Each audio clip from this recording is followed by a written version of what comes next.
ಅಲ್ಲ ಸರ್, ಈಗ P U C marks card ಮಾತ್ರ ನಕಲಿ ಆಗಿ ಅವರು ಮುಂದಿನ ಏನು ವ್ಯಾಸಂಗ ಮಾಡಿರುವಂಥದ್ದು, ಲಾ ಪಡ್ಕೊಂಡಿರುವಂಥದ್ದು, ಅಥವಾ ನೀವು ಹೇಳೋ ಪ್ರಕಾರ ಈಗ ಅವರು ಲಾನೇ ಪ್ರಾಕ್ಟೀಸ್ ಮಾಡಿಲ್ಲ ಅನ್ನುವಂಥದ್ದು, ಲಾ ಪ್ರಾಕ್ಟೀಸ್ ಮಾಡದೆ ಅವರು ಲಾಯರ್ ಅನ್ನುವಂಥದ್ದು ಹೇಗಾಯಿತು? ಮತ್ತೊಂದು, ಲಾಯರ್ ಜಗದೀಶ್ ಹೆಸರಿಗೆ ಆ ಲಾಯರ್ ಅನ್ನುವಂಥ ಒಂದು ಟ್ಯಾಗ್ ಇದ್ದರೆ ಮಾತ್ರ ಅವರು ಈ ಒಂದು ಸಮಾಜಕ್ಕೆ ಗುರುತಿಸ್ಕೊಳ್ಳುವಂಥ ವ್ಯಕ್ತಿ ಅಥವಾ ಗೊತ್ತಿರುವಂಥ ವ್ಯಕ್ತಿ. ಆ ಲಾಯರ್ ಅನ್ನುವಂಥ ಪದ ತೆಗೆದ್ರೆ ಜಗದೀಶ್ ಏನೂ ಅಲ್ಲ ಅನ್ನುವಂಥದ್ದು ಎಲ್ಲರೂ ಒಪ್ಕೊಬೇಕಾದಂಥ ಸತ್ಯ. ಏನು ಹೇಳ್ತೀರಾ? ನೋಡಿ, ನನಗೆ ಗೊತ್ತಿರೋ ವಿಷಯದ ಪ್ರಕಾರ ಅವರು ಪಿ ಯು ಸಿ ಕರ್ನಾಟಕದಲ್ಲಿ ಮಾಡಿಲ್ಲ, ಬೇರೆ ಎಲ್ಲೋ ಮಾಡಿದ್ದಾರೆ ಅಂತ.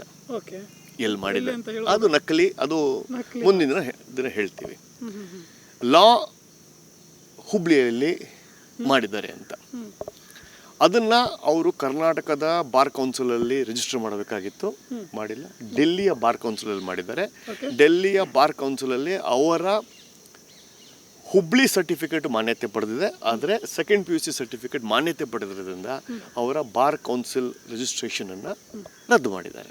ಈಗ ಸೊ ಲಾಯರ್ ಓದಿರೋದು ಹುಬ್ಳಿಯಲ್ಲಿ ನಿಜ, ಅದಕ್ಕೆ ಅದು ಮಾನ್ಯತೆ ಯಾವಾಗ ಸಿಗುತ್ತೆ? ನೀವು ಬಾರ್ ಕೌನ್ಸಿಲಲ್ಲಿ ರಿಜಿಸ್ಟರ್ ಆದರೆ ಮಾತ್ರ ಅದು ಮಾನ್ಯತೆ ಸಿಗುತ್ತೆ. ಸೊ ನೀವು MBBS ಮಾಡಿದ್ದೀರಾ, ಆದರೆ ನೀವು SLCನೇ ಓದಿಲ್ಲ ರೀ, MBBS ಮಾಡಿದ್ದೀರಾ. SSLCನೇ ಅಲ್ವಾ? SLC ಓದಿಲ್ಲ, PUC ಓದಿಲ್ಲ, MBBS ಯಾವುದೋ ಒಂದು ಕಾಲೇಜಲ್ಲಿ ಓದಿ ತೊಗೊಂಡ್ಬಿಟ್ಟಿದ್ದೀರಾ. MBBS 1, 2, 3, 4 ಮಾಡಿ ಹೌಸ್ ಸರ್ಜನ್ ಆಗಿ ನೀವು MBBS ಡಾಕ್ಟರ್ ನಿಮ್ಗೆ ಕೊಟ್ಬಿಟ್ಟಿದ್ದಾರೆ. ಆದರೆ MBBS ಡಾಕ್ಟರನ್ನು ಸರ್ಟಿಫಿಕೇಟ್ ಕೊಡಬೇಕಾದ್ರೆ ನಿಂದು SLC ಕೊಡು, PUC ಕೊಡು ಅಂತ ಕೇಳಿದಾಗ ಒಂದು ಸರ್ಟಿಫಿಕೇಟಲ್ಲಿ ರದ್ದಾದಾಗ ನಿಂಗೆ MBBS ಡಾಕ್ಟರ್ ಕೊಡೋದಿಲ್ಲ, ನಿನಗೆ ನೀವು ಓದ್ಕೊಂಡಿದ್ದೆ ನಿಜ, ಆದರೆ ನಿಂಗೆ ಪ್ರಾಕ್ಟೀಸ್ ಮಾಡೋಕ್ಕೆ ಅರ್ಹತೆ ಇಲ್ಲ ಅನ್ನೋ ಉದಾಹರಣೆನ ನಾನು ಜನತೆಗೆ ಹೇಳಬೇಕು. ಇದೇ ಉದಾಹರಣೆ. ಸಿಂಪಲ್. ಅಂದರೆ SSLC ಅಥವಾ ಏನು PUC ಎಲ್ಲ ಏನು ಉನ್ನತ ವ್ಯಾಸಂಗಕ್ಕೂ ಕೂಡ ಎಲಿಜಿಬಿಲಿಟಿ, ಆ ಎಲಿಜಿಬಿಲಿಟಿನೇ ಇಲ್ಲ ಅಂತಂದರೆ ಮುಂದೆ ಓದಿರೋದು ಏನು ಉಪಯೋಗ? ಅದು ನೋಡಿ,